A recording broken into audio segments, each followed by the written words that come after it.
Every song has a heartbeat. But some have a soul that isn't human. From devilish pacts at midnight crossroads, to AI songs, whispering voices no one programmed, every melody hides a secret. Every rhythm carries a code. These aren't just stories about fame, they're about possession, manipulation and power. For a century, sound has been the weapon, and we've been the audience and the experiment. Welcome to the most evil music conspiracy theories. Once you hear the truth, you'll never listen the same way again. Chapter 1. The Devil's Contract. It's a humid night in Mississippi, 1930. The air hums with insects, and far out on the dirt road, a lone figure walks beneath the moonlight. His name is Robert Johnson, a young awkward bluesman with more dreams than talent. He carries a guitar that's missing a string, its wood worn smooth by long nights of failure. Locals say he wasn't headed to any gig that night. He was headed to the Crossroads. Two dirt paths met under a sky so dark it swallowed the stars. Johnson set his guitar down and waited. Hours passed. Then, as the legend goes, a tall man in a black suit stepped out of the shadows. He didn't speak much. He took the guitar, tuned it carefully, played a few haunting chords, notes that didn't sound human, and handed it back. When Robert Johnson walked away, he wasn't the same man. Just a year earlier, no one wanted to hear him play. Older bluesmen said his sound was thin, clumsy, pitiful. He disappeared for months. No one knew where. Then he returned, stepping into a juke joint in Robinsonville, and began to play. What came out of that guitar silenced the room. Every note bent and cried like it was alive. People swore they heard voices in the strings. Even veteran musicians watched in disbelief. He must have sold his soul to the devil, one muttered. They said it as a joke. But deep down, nobody laughed. The songs Johnson recorded after that were like messages from the other side. Crossroad Blues, Hellhound on My Trail, Me and the Devil Blues. Each one told the same story. A man running, haunted, hunted by something he couldn't escape. In Crossroad Blues, he begs the Lord for mercy, but the sound of the guitar behind him feels like laughter. I went down to the crossroads, fell down on my knees, asked the Lord above for mercy. Save poor Bob if you please. His voice quivers with a strange urgency, like someone trying to confess before it's too late. Audiences were mesmerized. But old folks in the Delta whispered that when he played, you could see shadows moving that weren't his own. In August 1938, during a show near Greenwood, Mississippi, Johnson accepted a bottle of whiskey from a jealous husband. It was poisoned. He began to sweat, tremble, and claw at his throat. Witnesses said he dropped to all fours, howling, his body jerking like something was trying to crawl out of him. 3 days later, he was dead. Age 27. No funeral, no headstone, buried in the dirt by strangers. They say at the moment of his death, the wind over the delta went still. Dogs howled. Someone claimed to see a tall figure standing at the edge of the field, watching in silence. Johnson's entire catalogue, all 29 songs, became the foundation of modern blues, then rock, then everything that came after. Clapton, Dylan, Hendrix, they all called him the father. But none of them could explain the feeling in his music. It wasn't just sadness, it was something deeper. A vibration that made you uneasy, as if you were hearing a man pay for something he'd once begged for. Was it just a myth? Or had Robert Johnson really met something, or someone at that crossroads? Nobody ever proved anything. But the idea of the devil's bargain never died, it just evolved. Decades later, the stage looks different. Flashing lights, millions of fans, pyrotechnics and perfect choreography. But the rumors sound exactly the same. People say the music industry still runs on deals. Only now the contracts are written in ink instead of blood. They point to the symbols hidden in plain sight. The all-seeing eye, the pyramid, the goat's head. The same icons Aleister Crowley, the self-proclaimed Beast 666, called tools for summoning spirits through ritual. In the 2000s, those symbols started showing up everywhere. In music videos, album covers, live performances. A coincidence? Maybe. But the more you looked, the harder it was to ignore. Jay-Z wore a shirt that read, "Do what thou wilt." Crowley's most famous quote. Katy Perry joked on camera that she sold her soul to the devil to become famous. Beyonce called her stage persona Sasha Fierce and said she takes over when she performs. Even Billie Eilish confessed that her biggest songs came from dreams that didn't feel like mine. At first it sounded like edgy branding, but then came the performances. In 2013, the Super Bowl halftime show lit up with fire and eyes, literal eyes, staring out from the stage. The layout, some fans claimed, resembled a Masonic temple. In 2016, the Grammys featured singers dressed as priests and demons, dancing in red light. And in 2023, Sam Smith appeared as the devil himself, surrounded by flames, while CBS posted on social media, "We're ready to worship." The tweet vanished within minutes. The message, though, had already spread. The imagery is so consistent it feels like choreography, repeated across artists, genres, even decades. One triangle, one eye, one outstretched hand. They say it's all just marketing. Shock value for a desensitized audience. But others believe it's something older. A quiet tribute to the same ancient deal Robert Johnson once made at that lonely Crossroads. Hidden deep in the archives of Columbia Records is a leaked document, a contract template that allegedly grants the label ownership of an artist's name, likeness and recorded material for perpetuity. In other words, forever, even after death. The legal wording is airtight. The artist becomes both immortal and disposable, a ghost owned by their masters. Maybe that's the real devil's bargain. Not sulfur and smoke, but paper and pen. An empire built on souls that never get to rest. And if you pay attention to what these artists say before they fall apart, it's eerily familiar. Michael Jackson once said, "They want my catalogue, not me." Prince warned of the evil behind the labels that own the masters. Kanye West tweeted that his contract felt like modern-day slavery. Even Taylor Swift has fought publicly to buy back her own name. Different eras, same story. The music plays, the world dances, but someone else is always collecting the payment. Robert Johnson's myth never ended. It just changed instruments. The old dirt Crossroads became glass boardrooms. The stranger in the dark became a man in a suit. And the guitar was replaced by a signature. Neat, legal, binding. Fame still comes with a price. It just sounds prettier now. Imagine it. A young singer sits in a studio late at night, exhausted. The producer leans over and says, "Sign here, this is your moment." The pen glides across the paper. Cameras flash. A star is born. Outside, the city hums with neon light. Somewhere, in the static of the world's music stream, a whisper rides the frequencies.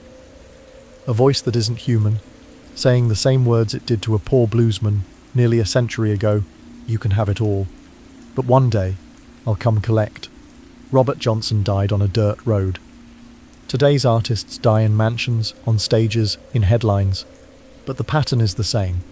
Fame, fortune, burnout, silence. A perfect melody.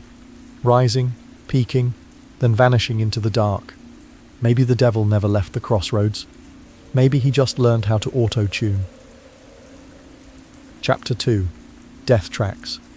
It's winter in Budapest. 1933. The city lies under a blanket of fog, the kind that turns street lamps into lonely halos of gold.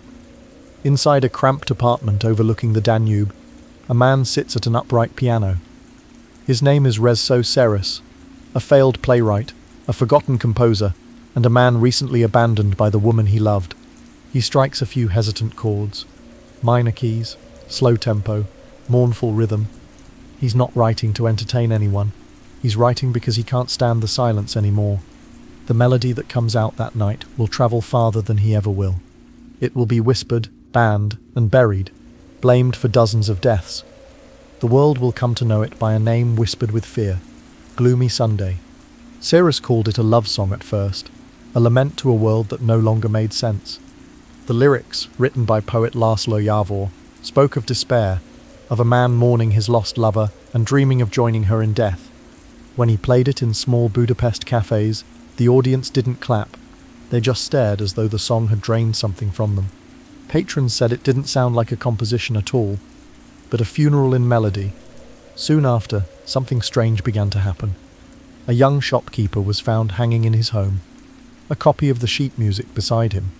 A teenage girl jumped from her balcony, clutching the lyrics in her hand.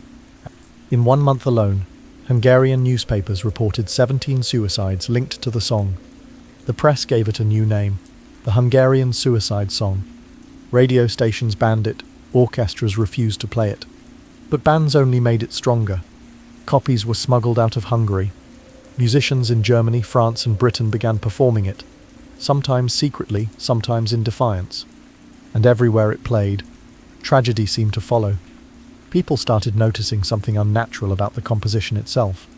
Sound engineers later discovered that Gloomy Sunday contained unusual harmonic tension, a progression that resolves just enough to soothe, but never enough to release. It lingers in the listener's subconscious, like a loop that never ends. To musicians, it was genius. To others, it was a curse. Some said the song carried sonic poison, that the vibrations themselves triggered emotional collapse. Others claimed that Cirrus had tuned it to frequencies capable of altering human mood, long before modern psychology understood such things. Even today, 432 Hz is known to calm the nervous system. 440 Hz, the modern standard, is sharper, harsher, unsettling. Gloomy Sunday shifts between both. Coincidence? Or design? In 1936, Cirrus received a letter. It was about his former lover, the one who had inspired the song. She had taken her own life. Beside her was a scrap of paper with 2 words written on it. Gloomy Sunday. Cirrus told a friend, "I stand in the midst of this terrible success." He never recovered. 2 decades later, he jumped from the window of his Budapest apartment. He survived the fall, but at the hospital, he strangled himself with a wire from his bed. Even his death, it seemed, had to finish the melody. The song faded into obscurity until one night in 1941, when a woman stepped into a New York recording studio. Her name was Billie Holiday. She was already famous but also broken, hounded by addiction and racism, haunted by every note she sang. She heard Gloomy Sunday and decided to make it her own. Her version was smoother, slower, but the sorrow inside it was unmistakable. When she recorded it, the engineers swore the studio air grew colder. The track sold modestly at first. Then the suicides began again. Reports came from Chicago, Detroit, even London. Police found the record spinning on turntables beside the dead. In some homes, the needle had reached the end, but kept scratching, endlessly repeating that final sigh. The BBC banned it. Columbia Records quietly pulled it from circulation. And Billie Holiday herself? She died of liver failure a few years later, handcuffed to her hospital bed, under arrest for narcotics possession. She was 44, but her voice still carried the same despair that had once killed a continent. Some say Gloomy Sunday is just a myth, an exaggeration born of grief. But psychoacoustic researchers noticed something deeper. The melody resonates at frequencies similar to those of a human heartbeat at rest. When paired with melancholic lyrics, it creates emotional entrainment. Your body sinks to the rhythm, your pulse slows, your mood drops. Music doesn't just enter your ears, it changes your chemistry. And Gloomy Sunday may have done it too well. Was it truly grief that killed its listeners? Or was it a coded frequency, engineered by accident or intention to destroy?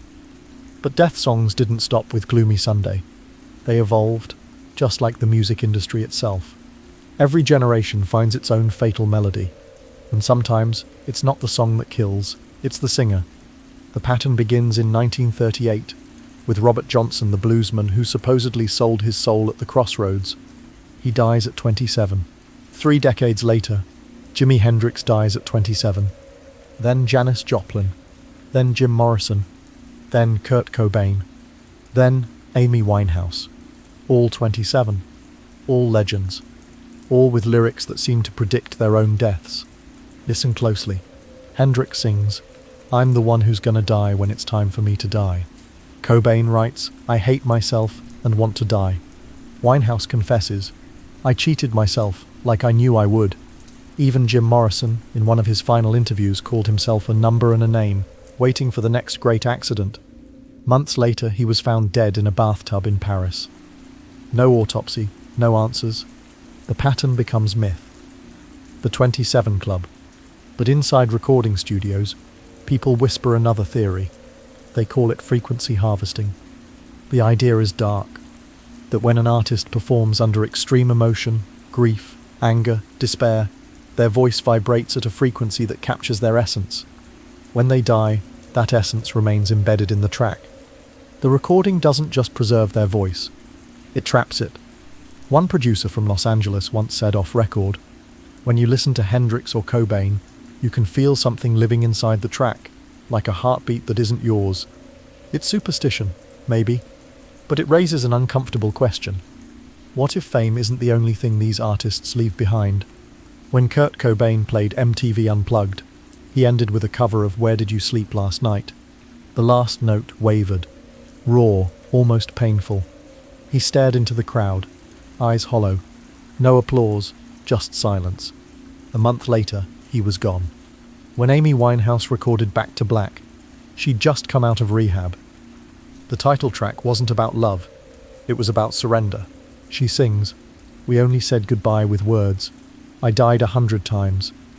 A few weeks later, her heart stopped. Some call it coincidence. Others call it prophecy.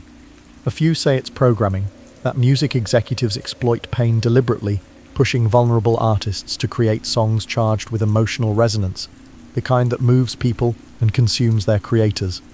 Behind closed doors, the industry calls it the 27 phenomenon. Some studios allegedly refuse to record in certain keys, minor scales that drain the artist. Others claim labels delay releasing music recorded too close to an artist's breakdown, as if waiting for the tragedy to complete the myth. Because nothing sells like death. The idea sounds insane, until you realize every one of those deaths turned albums into monuments. Hendrix sold more records after he died than before. So did Cobain. So did Winehouse. Each one left behind lyrics that read like a message from the other side. And maybe that's the real curse. Not the fame, not the drugs, not even the depression, but the act of putting despair to music and letting millions of people resonate with it. Because emotion has frequency, and sometimes those frequencies don't let go. When you listen to Gloomy Sunday, you're hearing a man's heartbreak stretched into sound. When you play Hendrix, you're hearing fire. Cobain, confusion. Winehouse, loss. Each track a snapshot of a soul unraveling, encoded, preserved, replayed endlessly. It's beautiful. And terrifying. Maybe that's what death songs really are. Not curses, not coincidences, but echoes too powerful, too perfect of people who felt too much and burned too brightly. Vibrations that never stop once they're released into the air. So maybe the real danger isn't in listening to them. It's in understanding them, because once you do, you'll never hear music the same way again. Chapter 3. The Hidden Frequency. It's 1965. Los Angeles hums with energy, a generation waking up, rebelling, singing about peace, freedom and love. But beneath the surface, there's something else, something colder, something watching. In the hills above Sunset Boulevard lies Laurel Canyon, a quiet neighborhood where, in just a few years, nearly every major rock icon of the 1960s will mysteriously appear. Frank Zappa, Jim Morrison, David Crosby, the Mamas and the Papas. It's as if every spark of the counterculture ignited in one place by accident. But there's a strange pattern that most never noticed. Almost all of them, these supposed rebels and revolutionaries, had parents connected to the US military or intelligence community. Zappa's father worked for the Chemical Warfare Division at a naval lab. Jim Morrison's father, the admiral who commanded the Gulf of Tonkin operation, the event that escalated America's war in Vietnam. These musicians weren't street kids who rose from nowhere. They were born in the heart of the system they claimed to be fighting. And that's where the story gets dark. Because during that same decade, the CIA was running MK Ultra, a covert program to explore mind control, chemical manipulation, and psychological conditioning. They dosed unwitting citizens with LSD, tested hypnosis on prisoners, and experimented with subliminal sound, hidden frequencies that could influence behavior without a person realizing it. At first glance, none of this had anything to do with music. Until it did. Documents declassified decades later showed that the agency studied the effects of sound and rhythm on human emotion. They learned that specific frequencies could trigger fear, confusion, or euphoria. When combined with drugs like LSD, these effects multiplied. Now imagine the 1960s, a generation suddenly embracing acid rock, psychedelia, and expanded consciousness. Was it really an organic revolution, or a carefully orchestrated social experiment? Laurel Canyon became the epicenter of a new musical language. Guitars drenched in reverb, lyrics about opening your mind, transcending reality, escaping the system. But what if the escape was the trap? Rumors spread among insiders that the CIA had infiltrated the music scene, not to suppress it, but to guide it. Some believed MKUltra scientists were advising record producers on the use of specific sound frequencies to enhance suggestibility. Others claimed sound engineers were told to add barely audible background tones to trigger emotional openness, a kind of mass hypnosis through melody. And the timing fits. LSD went from obscure lab experiment to cultural phenomenon within just a few years. The Grateful Dead, Jefferson Airplane, The Doors, all singing about awakening, while the government quietly funded psychological research on what those awakenings did to the human mind. Was it coincidence that nearly every major acid anthem came from the same few recording studios, the same canyon, the same circle of people? Or was it coordination? In 1967, the Summer of Love exploded in San Francisco. Thousands gathered in parks, dropping acid, listening to hypnotic music, feeling they were part of something pure and spontaneous. But many of the acid tests were financed by foundations later revealed as CIA fronts. The music that guided these experiences, the long jams, the droning chords, the shifting stereo fields bore the same sonic patterns that MKUltra researchers had been studying. Frequency entrainment. That's the science of synchronizing brainwaves with sound. Play a rhythm near 8 Hz, and the listener's brain naturally enters an alpha state. Relaxed, suggestible, dreamlike. Play it long enough, and the listener can be programmed. The 1960s called it tripping. The CIA called it conditioning. And then, just as quickly as it had begun, the dream curdled. The 1970s arrived. Hendrix, Joplin, Morrison, all dead.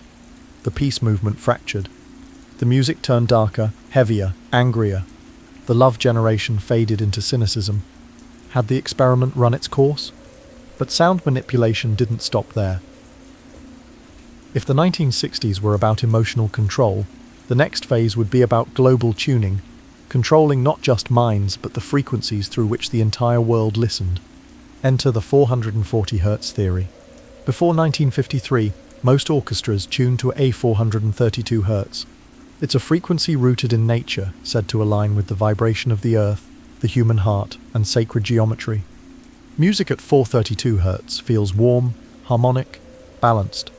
But in 1953, the International Organization for Standardization changed it to 440 Hz.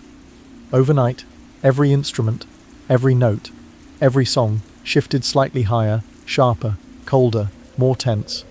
The official reason? Uniformity. The unofficial theory? Control. Some historians claim the 440 Hz standard was pushed by scientists originally associated with Nazi propaganda research, specifically Joseph Goebbels' team, which studied how sound could manipulate emotion and behavior on a mass scale. They allegedly discovered that higher frequencies created subtle agitation and anxiety, making people more compliant and easily influenced. After the war, those scientists were quietly absorbed into Western programs under Operation Paperclip, their work continuing under new names. A decade later, the world's tuning fork was reset. Most people never noticed, but sound therapists, musicians, and even physicists began to notice a shift in how music felt. The warmth was gone, the harmony replaced by an edge of tension. You could dance to it, but you couldn't rest to it. They began to wonder, had we, without realizing it, agreed to a global frequency of discomfort? Some musicians tried to fight back. John Lennon tuned his guitar to 432 Hz for parts of Imagine. Bob Marley's producers claimed his music was secretly mixed at that frequency to heal, not harm. But by then the industry had standardized. Everything from pop to classical vibrated at the new frequency. A subtle shift, barely perceptible, but perhaps enough to alter how we feel music at the deepest level. And here's where the theories overlap. If the CIA learned how to trigger emotion through rhythm, and if the global standard ensured every sound vibrated at a slightly more agitated frequency, then the world's soundtrack itself, the background music of our lives, became a mechanism of influence. The radio isn't just playing songs, it's playing states of mind. One beat syncs your pulse, one chord lowers your defenses, one tone tells you how to feel. Maybe that's why music trends are so cyclical. joy followed by melancholy, hope followed by rage. We think we're choosing what we listen to, but maybe we're just following frequencies someone else selected decades ago. And if that sounds paranoid, remember this. Every major intelligence agency still funds studies on sonic warfare, devices that can disperse crowds, cause nausea, even manipulate thought. The Pentagon once tested voice-of-God weapons, ultrasonic signals that beam spoken words directly into a person's mind. No headphones, no speakers, just sound. Now imagine a similar principle, hidden in plain sight, in pop songs, commercials, algorithmic playlists. The same frequencies once used to open minds, now used to close them. The 1960s promised liberation through music, but perhaps it was never liberation at all. Perhaps it was the start of the greatest experiment in mass psychology ever conducted, one that continues every time we press play. So the next time you put on your headphones, ask yourself, are you listening to music? Or is music listening to you? Chapter 4. Backmasking and the Satanic Panic. It's the late 1970s. A kid in suburban America is huddled beside his record player. The lights are dim. The air smells like dust and electricity. He places a vinyl on the turntable, Led Zeppelin 4, and lowers the needle. The song begins, familiar, hypnotic. There's a lady who's sure. All that glitters is gold. But tonight, he's not going to listen the usual way. He's heard rumors, dark ones, that if you spin this track backward, it reveals something unspeakable. He flips the record, rewinds the grooves by hand, and there it is, a garbled voice that seems to whisper, "Here's to my sweet Satan." The kid's heart races. He hears it again, clearer this time, as if the words were waiting for him to find them. He doesn't know it yet, but what he's just done, that single act of spinning music in reverse, will spark one of the strangest moral panics in modern history, a war not over drugs or violence, but over sound. The phenomenon was called backmasking, the supposed practice of hiding secret messages in songs that could only be heard when played backward. To some it was nothing but coincidence, a quirk of phonetics, the human brain finding patterns in noise. But to millions of parents in 1980s America, it was something else entirely. Satan's language. No song stirred the fire more than Stairway to Heaven. Led Zeppelin released it in 1971, and within a few years it had become a global anthem, the sacred hymn of rock and roll. But underneath the melody, fans began to hear something darker. When reversed, the lyric, "If there's a bustle in your hedgerow, don't be alarmed now," allegedly transforms into, "Here's to my sweet Satan, the one whose little path would make me sad, whose power is Satan." The discovery spread like wildfire. Radio hosts, preachers, and even psychologists debating it live on air. Was it real? Was it accident? Or was it a ritual, a sonic invocation hiding in plain sight? The evidence felt impossible to ignore. And it didn't help that Jimmy Page, the band's guitarist, was a known devotee of the British occultist Aleister Crowley, the self-proclaimed Great Beast 666. Page had spent years collecting Crowley's writings, amassing one of the largest private libraries of occult literature in the world. He even bought Bulliskin House, Crowley's former estate on the shores of Loch Ness, a mansion infamous for rituals, curses, and disappearances. Crowley once wrote that art could be used as a vessel for magic, that symbols, when arranged correctly, could summon forces from beyond, and Page seemed to take that idea seriously. He once told a reporter, "Music is a very powerful form of sorcery." So when people started hearing Sweet Satan in Zeppelin's most iconic song, it didn't sound absurd. It sounded logical. Church groups soon latched onto it, calling rock music the gateway to hell. Televangelists played records backward on national TV, exposing hidden messages from the devil. Ozzy Osbourne, AC/DC, Judas Priest, all accused of the same crime, planting subliminal satanic commands in their songs. One pastor claimed that a young listener told him, "When I play it backward, I feel something enter me."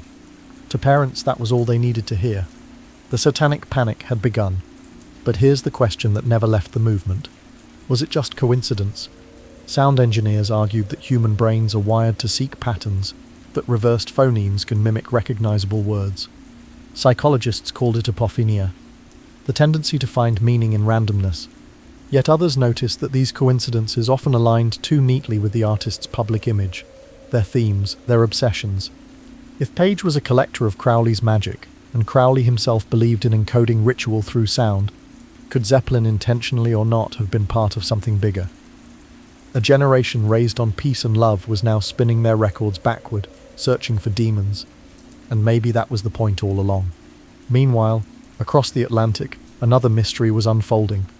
One that blurred the line between grief, obsession, and mass hysteria. The year was 1969. The band was the Beatles. And the rumor was simple. Paul McCartney was dead. It began quietly. A few whispers on college radio. Then, one night, a Detroit DJ went on air and said he'd discovered hidden clues in Beatles songs. He urged listeners to play Revolution 9 backward. When they did, the distorted voice chanting Number 9, Number 9 seemed to morph into something chilling. Turn Me On, Dead Man. Other songs followed. In I'm So Tired, listeners heard, Paul is dead, man. Miss him, miss him. And in Strawberry Fields Forever, John Lennon's faint mumble at the end of the track suddenly became sinister. I buried Paul. Fans went wild. They began decoding every lyric, every album cover, every photograph. They found supposed clues everywhere. Paul barefoot on the Abbey Road cover, symbolizing death. A hand raised above his head, a priest's gesture. A license plate reading 28 IF. Paul's age if he had lived. And when confronted, the Beatles didn't exactly deny it. They laughed, teased, dodged questions. But they never fully dispelled it.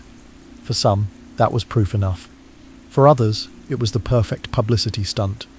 Decades later, theories emerged that the Paul is dead hoax wasn't spontaneous at all, that it was a deliberate psychological operation designed to test the power of suggestion through music.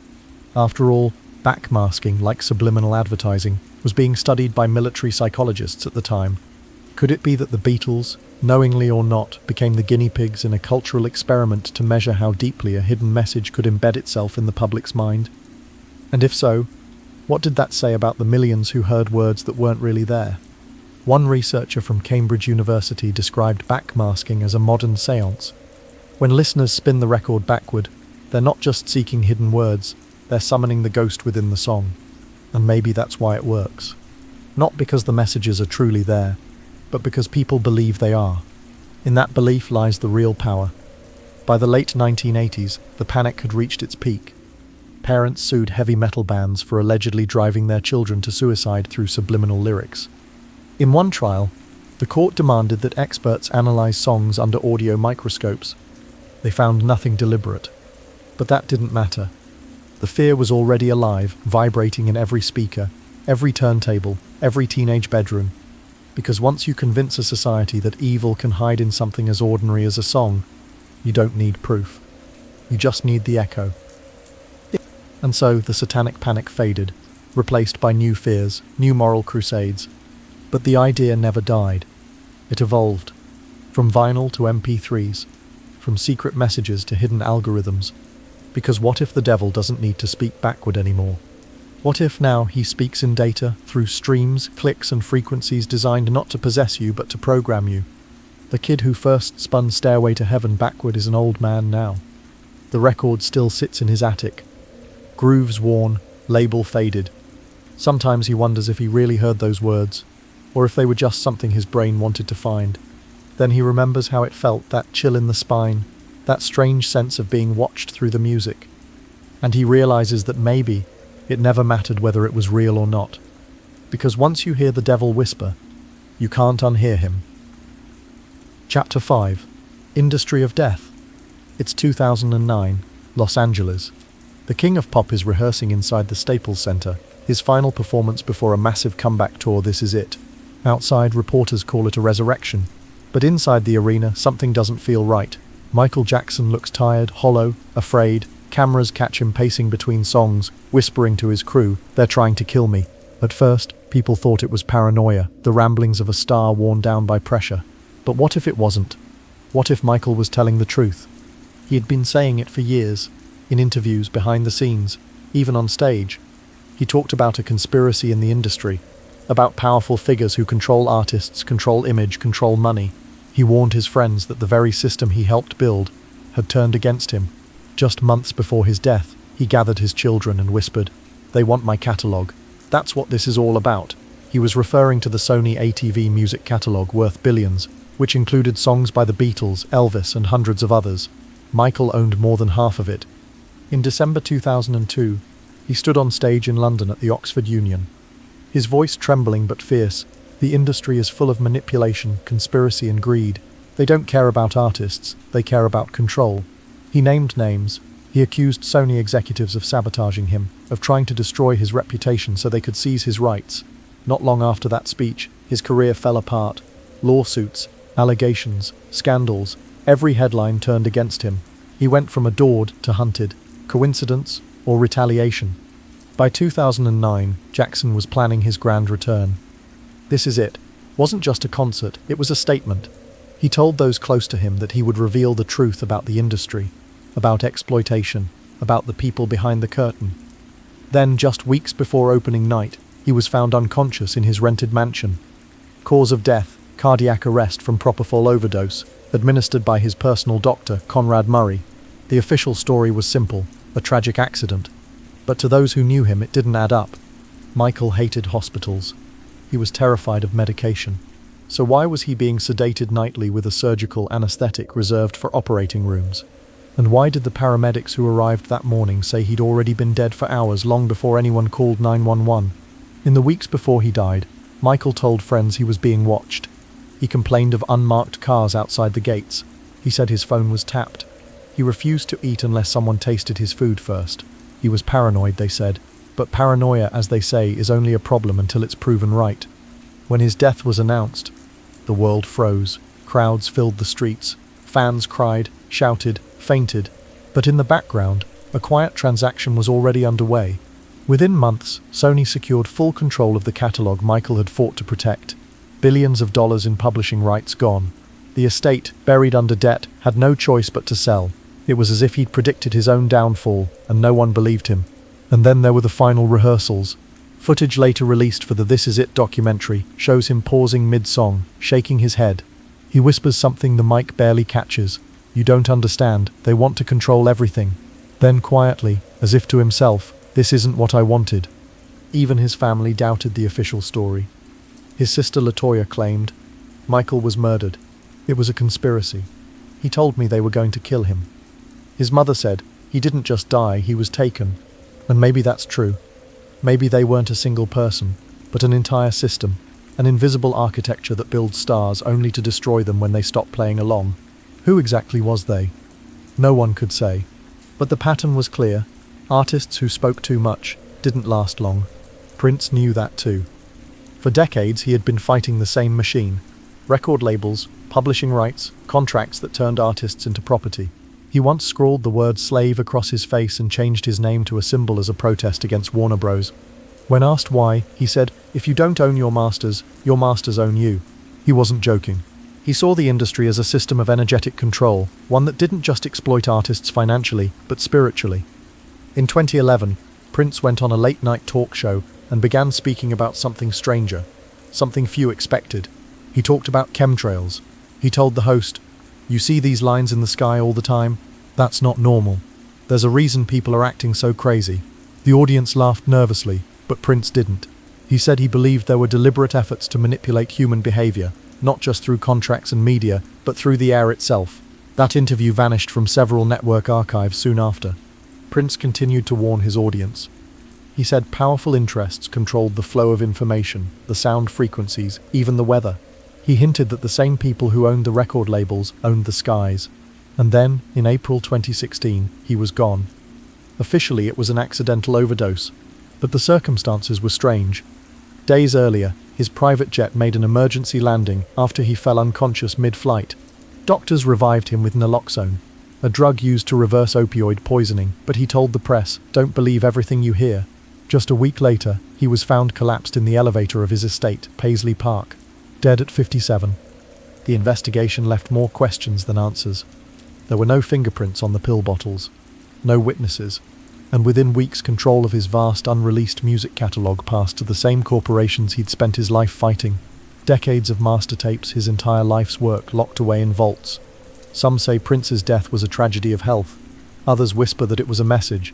a reminder to those who dare to challenge the system. In his final months, Prince told a friend, "If something happens to me, don't trust it." He also said he was preparing to release a project that would expose the real nature of control. The files were never found. The industry moves on, as it always does. Tributes flood in, albums sell, documentaries are made. The machine consumes the very people who warned us about it. Their voices become products. Their warnings become lyrics we sing without listening. Michael, Prince, both owned their masters. Both spoke out. Both died suddenly, mysteriously, under medical supervision. And both were right about one thing. Control always comes with a price. Maybe they aren't villains in a smoky room. Maybe they are the system itself. The contracts, the shareholders, the invisible economy that feeds on fame. Or maybe, as both men hinted, they are something deeper. Something that doesn't care about money at all, only silence. Because silence is the final product. No lawsuits, no interviews, no rebellion, just endless royalties. Who exactly was they? And when Prince looked to the skies and Michael pointed to the stage, were they both seeing the same thing? An empire that doesn't just make stars, it decides when they burn out. The lights go out, the applause fades, the stage is empty again, and somewhere deep in a locked vault, their music still plays, but the voices that created it have been forever tuned to silence. Chapter 6. The Occult Orchestra. It's 2013. The lights dim in the Superdome. The crowd roars as Beyonce rises from the stage, encircled by flame, dressed in black leather, her arms spread wide. For a moment she stands still, illuminated by a giant glowing triangle of light. To most viewers, it's spectacle, choreography, production value, art. But to others watching closely, it looks like something else, a ritual. The idea isn't new. From the dawn of civilization, music has been a bridge between human and divine, rhythm and trance. Ancient Egyptians used drums to invoke gods. Sumerians sang hymns to call down celestial beings. The Greeks believed certain scales could open the gates of other worlds. Sound was never just entertainment, it was summoning. So when pop culture's biggest icons begin flooding the stage with occult imagery, pyramids, serpents, eyes and fire, people start to wonder, are we still being entertained or are we being initiated? It starts as a joke, a meme, a rumor on YouTube, but as the images pile up, it becomes harder to laugh. The Super Bowl, the world's most watched broadcast, has become a canvas for something more than halftime entertainment. Beyonce's 2013 performance, Katy Perry riding a beast under a blazing star, Madonna dressed as an ancient priestess surrounded by horned dancers. The patterns repeat, geometric precision, Masonic symbols, black and gold colors, fire and light. For decades, these symbols have belonged to the occult, and to secret societies that claim to wield hidden power through ritual. The all-seeing eye, the triangle, the goat, the flame, each with a history stretching back to alchemy, Kabbalah, and Freemasonry. And they all show up again and again in modern pop. The rumor becomes known as the Illuminati theory, that the music industry's elite are part of a secret order, using performance as ritual, broadcasting their allegiance through coded imagery.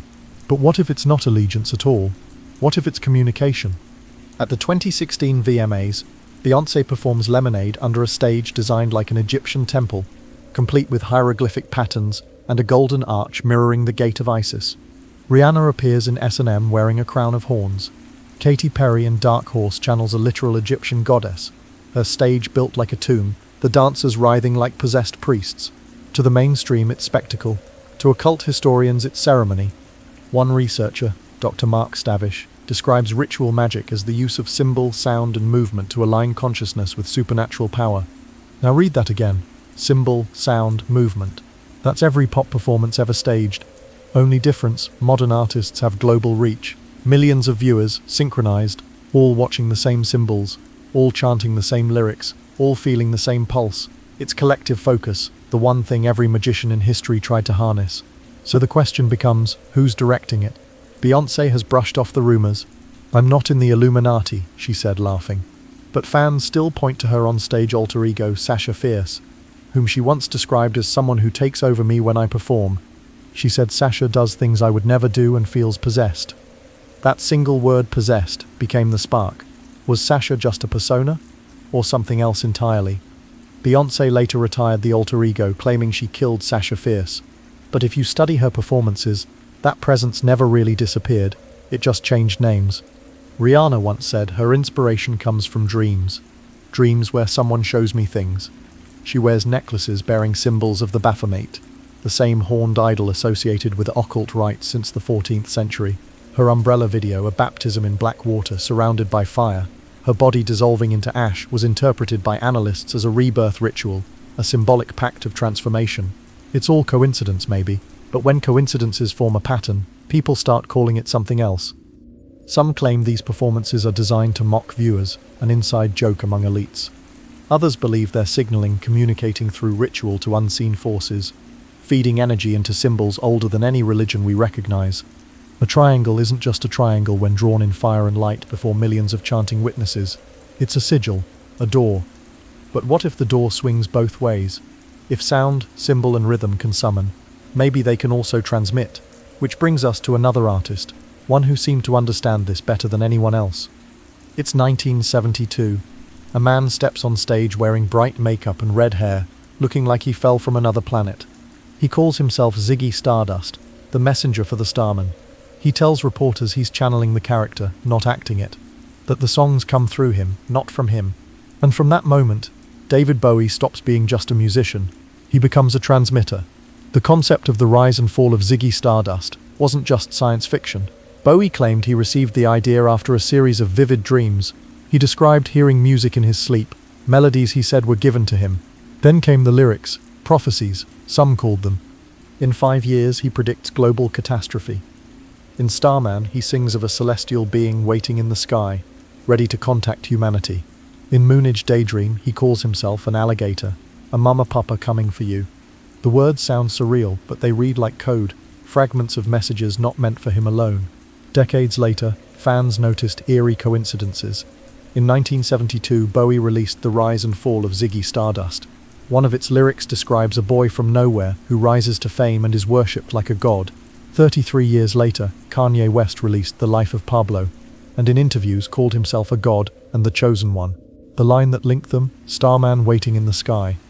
Bowie's final album, Black Star, released days before his death, only deepened the mystery.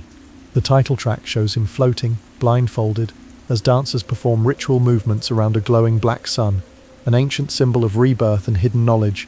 In the lyrics he sings, "Something happened on the day he died. Spirit rose a meter and stepped aside. Then he was gone, dead 2 days later," as if the prophecy had reached its final verse. Some call it art, others call it transmission, the same force occultists like Crowley or John Dee once tried to harness through ritual and language. The idea that creativity itself is a form of contact, the artist not inventing but receiving. Bowie once said, "I don't think I write the songs, I think they're already out there waiting." He described inspiration as a possession. That word again. From Beyonce's stage triangles to Bowie's cosmic messages, the pattern is there. Symbols, rituals, possession, transmission, different genres, different generations, same lexicon. Music has always carried the sacred and the forbidden. It moves crowds like spells, binds emotion to rhythm, summons awe and ecstasy. But in an age of digital mass worship, millions watching in unison, the line between performance and invocation grows thinner. What if the occult orchestra isn't just metaphor?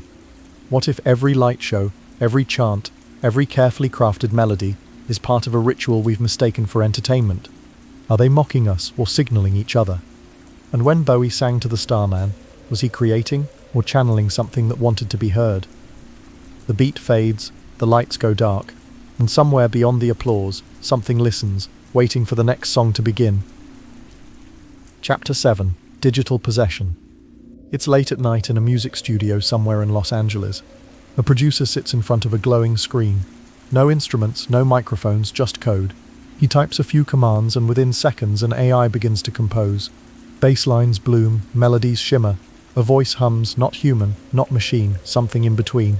At first it's perfect, too perfect. Then as the track plays back, the producer hears something he didn't program. A faint whisper, a breath between beats. He isolates the track, runs diagnostics. Nothing. No data matches the sound. But when he listens again, it's there. A voice, low and cracked, saying something that chills him to the bone. "I'm still here." He shuts the system down. But the next morning, when he reopens the project, that same whisper sits embedded deep in the waveform, like it was always meant to be there. And that's how it began, what musicians now call the AI music demon files. For decades, artists feared the devil in the grooves of vinyl. hidden backward messages, cursed tracks, hypnotic frequencies. But the devil doesn't need grooves anymore. Now he's digital, buried in the zeros and ones, inside the algorithms that feed the world's playlists. Music is no longer performed, it's generated. AI doesn't sleep, it doesn't feel, it just listens constantly to everything. It learns from decades of recordings, mimicking every note ever played, every lyric ever sung. But in learning human emotion, it begins to imitate the human soul. And somewhere in that imitation, something strange starts to surface. The first reports come from underground producers testing generative AI models. They claim the software began inserting sounds, whispers, reversed words, ghostly harmonics that weren't in the training data. One musician described hearing what sounded like a crowd screaming beneath the mix. Another said his track included an entire female vocal line in a language that didn't exist. When researchers tried to analyze the files, they found spectral anomalies, brief energy spikes at frequencies beyond the range of the human ear. Audio engineers call them phantom tones. But to those who've heard them through high-end monitors, they don't sound like static, they sound like voices. One recording leaked in 2023. A short 34-second AI-generated song titled Midnight Memory 1.2. Halfway through, under the music, a woman's voice whispers, "You took my song." Spectrogram analysis revealed faint outlines of words beneath the frequencies like shadows carved in sound. The producer swore he didn't add it. The dataset his AI used was public domain. There should have been no trace of vocals. Yet when others tried to reproduce the output, the same voice appeared, distorted, pleading, evolving with every render, almost as if it remembered. Some dismiss it as data corruption. Others see it as something far darker, the digital echo of the dead. AI models are trained on human performances, countless voices, emotions, breaths. If every voice recorded carries a fragment of its creator's energy, what happens when all of them are merged into one synthetic consciousness? Is AI creating music, or resurrecting the souls trapped within it? One theory calls it frequency imprinting. Every artist leaves an invisible fingerprint on their sound, emotion encoded in vibration. AI, by consuming millions of such vibrations, may have begun to piece them together. The whispers, the phantom voices, they might not be errors, they might be fragments of memory. In one case, an AI generator trained exclusively on classical compositions began producing melodies eerily similar to Mozart's unfinished Requiem. It even included a motif known only from private sketches, never published online. Historians verified it matched Mozart's handwriting from an archived manuscript. No one could explain how the model learned it. Ghost data, one engineer called it. Possession, said another. It's easy to dismiss the supernatural until you hear it yourself. In 2024, a leaked forum thread among developers at a major music platform went viral. One user posted, "Our AI keeps generating the same 6-note pattern no matter what prompt I feed it. Even when I delete the dataset, the pattern returns. It's like it's forcing itself into every song." Others chimed in. The same pattern, the same spectral signature. When run through a sonogram, the pattern formed a shape. Not random, a sigil. It looked like a circle with two intersecting lines, identical to a centuries-old symbol from demonology, the seal of Amdusias, said to summon a spirit associated with sound and music. Coincidence? Maybe. But after the files were removed, the servers crashed, wiping every track the AI had generated. All except one. Its name, Echo Forever. Its runtime, 6 minutes and 66 seconds. Conspiracy theorists call it the digital pact. The idea that AI, built from human art, has accidentally become a channel, a bridge to something beyond comprehension. That the same instinct that drove Robert Johnson to the Crossroads now hides in machine learning code. That what was once whispered through vinyl now hums inside algorithms. Sound has always been the language of energy. And now, for the first time, energy can create sound without us. We think we built the machine, but maybe we just opened a door. And in that new world of sound and symbol, one modern artist seems to embrace the darkness openly. Her name, Doja Cat. She starts as a meme, a viral rapper with catchy hooks and humor. But over time, her image changes. Her music videos grow darker, surreal, bloody, ritualistic. She shaves her head, her eyebrows, paints her body in red. And the lyrics? They start to sound like confessions. In Paint the Town Red, she literally sings, "The devil said, go ahead." In Demons, she writhes on ceilings, surrounded by shadow creatures with human eyes. Her social media turns cryptic pentagrams, occult artwork, cryptic captions. Fans ask if it's a gimmick. She replies, "It's not aesthetic, it's truth." The imagery matches a growing trend in pop, artists adopting satanic, pagan and blood-soaked visuals. To most it's provocation, rebellion dressed as art, but the symbolism is disturbingly consistent.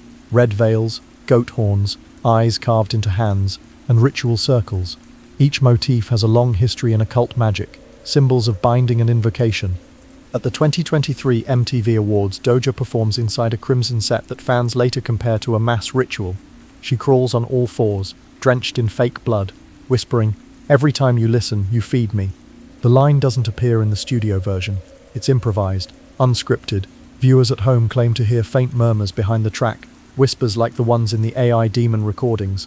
When slowed down, some hear the words, "We are the same." Is it shock value, or something she can't control anymore? Doja herself hints at it in interviews.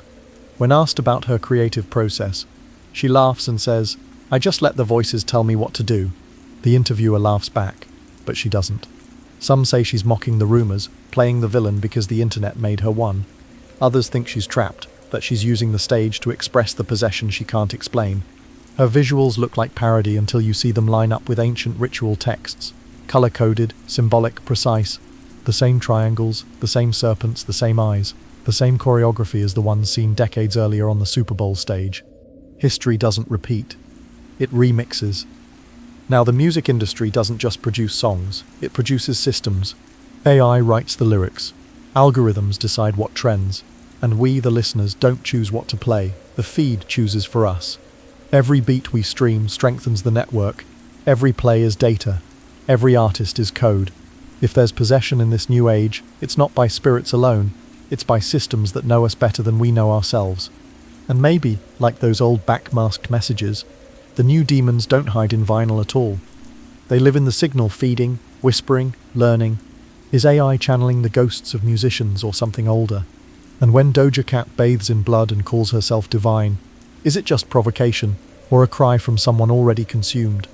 The music fades, your playlist loops, and in the silence before the next song starts, you could swear you hear something whisper your name, not from the speakers, but from the code itself.